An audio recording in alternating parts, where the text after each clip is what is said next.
ঋণগ্রস্ত ব্যক্তিদের জন্য একটা টোটকা দিচ্ছি। কি একটা টোটকা হচ্ছে যে এই কাজটা করে আগেও দিয়েছি, এই কাজটা করে অনেকেই উপকৃত হয়েছে।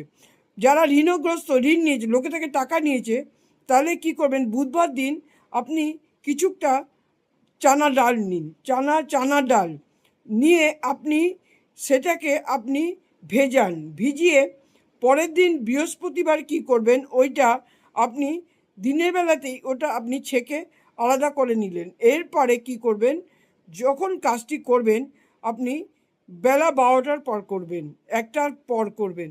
একটু হলুদ নেবেন, ওর মধ্যে একটুখানি হলুদ আর একটা 5 টাকার কয়েন রাখবেন। এই ব্যাগটা প্লাস্টিকের ব্যাগের মধ্যে রেখে যে ঋণগ্রস্ত ব্যক্তি তাকে ঘুরিয়ে নেবেন, 11 বার তাকে অ্যান্টি ক্লকওয়াইজ ঘোরাবেন। ঘোরানোর পরে ঘোরানোর পরে তাকে নিয়ে যাবেন অশ্বত্থ গাছের নিচে। সে রাখবে এটা অশ্বত্থ গাছের নিচে, সে এটা রেখে আসবে এবং পিছন ফিরে তাকাবে না। এটা করবে 5টা বৃহস্পতিবার।